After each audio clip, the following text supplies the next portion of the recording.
welcome back to my YouTube channel. So we're going to talk about Rúben Amorim. No, I hope I'm pronouncing it well. As you know, Manchester United have already started talks with Rúben Amorim about his backroom stuff. Sporting and Manchester United remain in contract to proceed with 4 more steps. After the Manchester United confirmed that they will trigger 10 million exit clause for Amorim. As a footballer, Amorim played mainly as a midfielder. He spent most of his professional career with Belenenses and Benfica, signing with later in 2008, and going to win 10 major titles, including 3 league titles, 1 Taça de Portugal, 5 Taças da Liga, and Super Taça Candido de Oliveira. I just hope I'm pronouncing these things well, And he presented Portugal in 2 FIFA World Cups, earning a total of 14 caps, Upon retiring in 2017, he began his coaching career at Casapia in 2018 before resigning in 2018 amid dispute with the Portuguese Football Federation.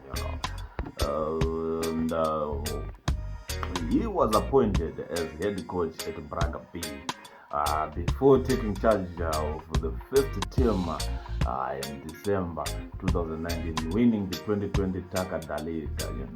In 2020, Amorim was appointed manager of Sporting CP for a managerial transfer worth 10 million euros, which is 86 million pounds, if my memory serves me well, becoming then the 3rd most expensive manager ever.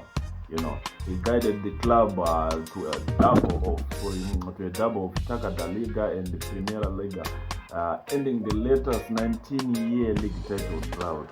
So these achievements won him the Primeira Liga's Manager of the Year award for 2020 to 2021 season. He later led them to another Primeira League title in 2023-2024 season, increased their lead at the top of the table by 90 points.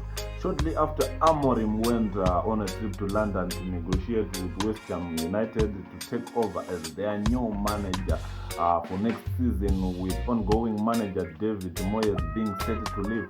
However, Amorim refused the offer, and ahead of an important league match with Porto, he publicly apologized for the trip, deeming it a mistake that the timing was wrong. The match against Porto on 29 April ended in a 2-2, with the Sporting being 2 goals down at halftime, and Victor Goyekres scoring a brace in the 87th and 88th minute. And they had 91 points on 5 May. Sporting mathematically secured the 20th Primeira Liga title, and the second title under Amorim was following Benfica's defeat to Famalicão, 92 points afterwards. During the club's title celebration, Amorim confirmed he would continue as manager of Sporting. So for the next season, in the Taça de Portugal final on 26 May, Sporting were defeated by Porto 2-1. So Amorim adopted a small change into his tactics for the new season, with his team being more dominant in the possession, with a big emphasis on high pressing, and compared to his pragmatic approach used in his previous season, managing the club. The summer transfer window saw the departure of the club of club captain Sebastian Coates, with the Sporting signed the ball, playing centre back Zeno de Bast to replace him. Amorim also promoted Gavani Coenda I hope I'm pronouncing these names so well because they are so Portuguese, to the first team squad, playing him as the right wing. Despite being a natural right winger, and Morten Eilund was also promoted. His name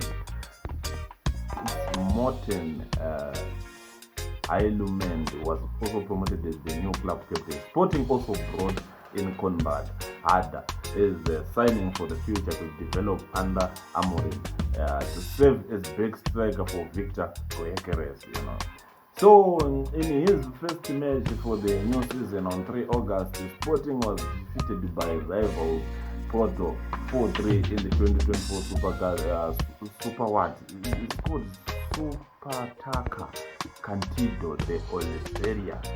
Despite leading the game by 3 goals, afterward he secured 9 wins in 9 games in the Premier League. Sporting, sorry. So Sporting also leading the league for most goals scored and least goals conceded.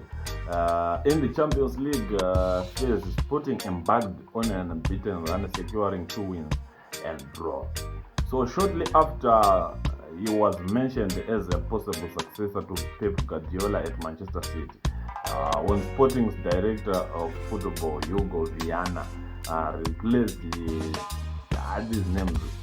The guy was who was this guy? Begristian is City's director of football. So I think the main question is that is he the good guy for the job? The truth is, I believe so. Why? Because if you check, if he managed to achieve what he has achieved there with Sporting FC, now imagine when he's at United. One thing they need to do at United, I just think that they need to buy quality players. That squad is not Premier League stuff. If they go and play in Portugal, Taka de Portugal, the Liga, whatever in Portugal, they can actually do quite well. But in Premier League, it's a very competitive league. It's not for everyone. So these guys are, what can I say? These guys are needs to give this guy money to spend, to buy on new players and give him time. But actually, Manchester United is good at giving time. If you look at Ten Hag, he was actually given time. But the problem he did was to bring Ajax to Manchester United. That's what he wanted to do. He brought everyone he worked with at Ajax, players buying Anthony, yes, Onana is quite good, but if you are a good manager, you should be able to build the squad from what is there and yield results. Understand? So, is this guy the right man for the job for Manchester United? 7 out of 100. So we'll be waiting. Tell us what you think in the comment section. His name is Rúben Amorim.